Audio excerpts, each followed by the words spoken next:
Assalamu alaikum everyone, welcome to study of geography. Today's class I'll discuss about air masses.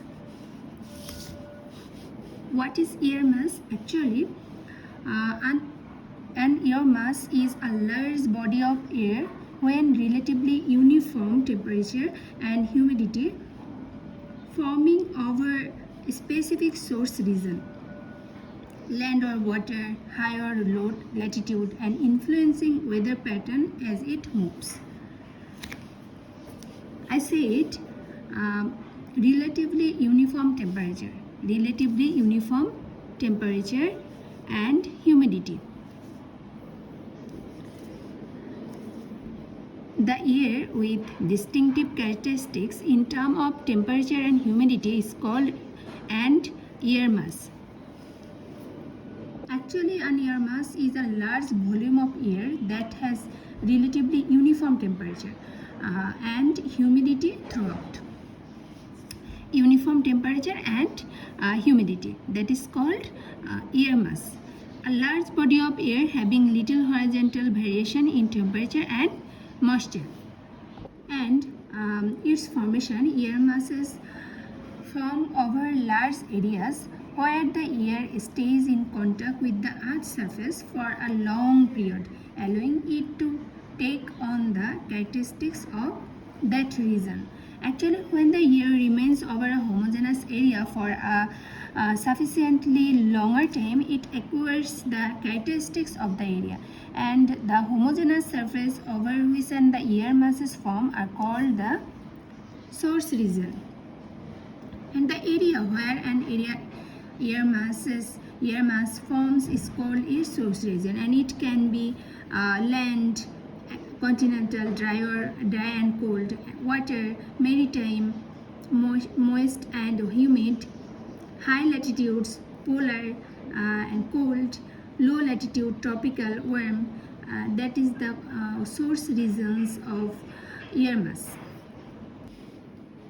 Based on their source regions, air masses are called into continental Arctic, small c and a, very cold and dry.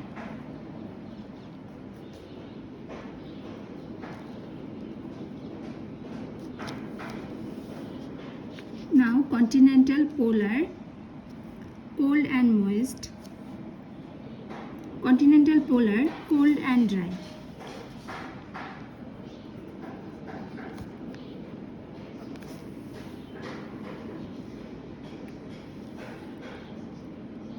Continental tropical, warm and dry.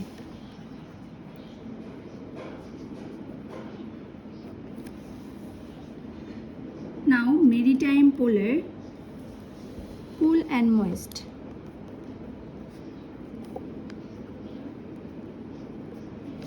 Maritime tropical, maritime polar, cool and moist. Maritime tropical, warm and moist, and maritime equatorial, cold and moist. Now I'll discuss about continental polar air masses. Here in this figure we can see the continental polar air masses. Here, continental polar air usually forms during the cold period of the year over extensive land areas such as Central Asia. Here we can see Central Asia and Northern Canada.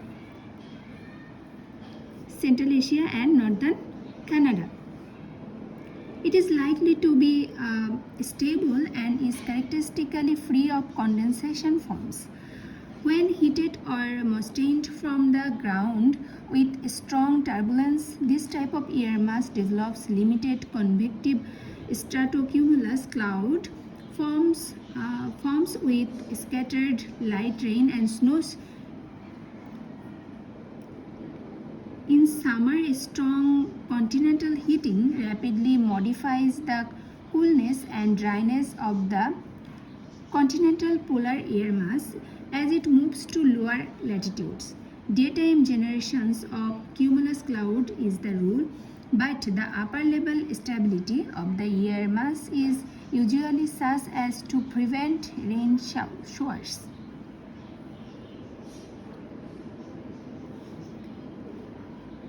Now maritime polar. Here you can see maritime polar. Maritime polar air masses develop over the polar areas of the both the northern and southern part. We can see northern and southern part. Here northern part and here southern part. Maritime polar air masses.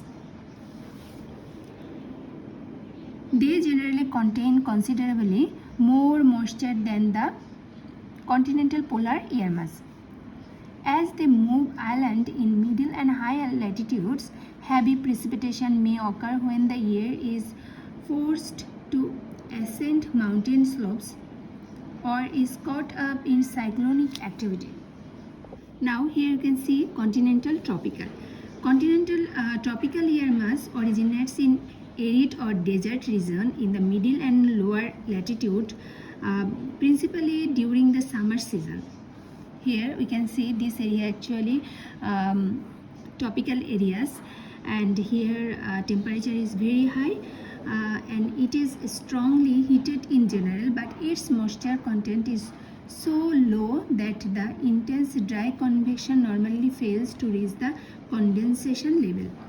Of all the air masses, the continental tropical is the most arid and it sustains the belt of the subtropical desert worldwide.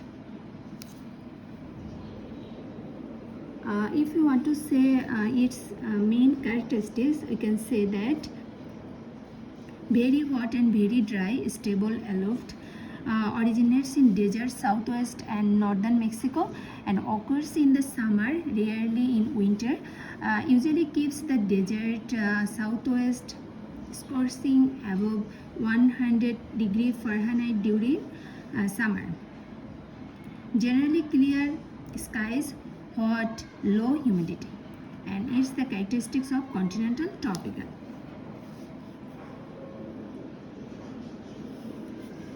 Now maritime tropical.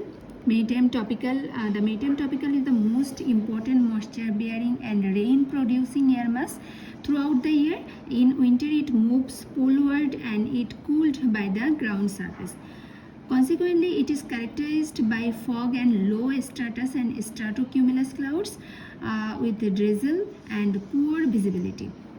A steep lapse rate aloft in regions of cyclonic activity ensures the occurrence of heavy frontal and convective rains.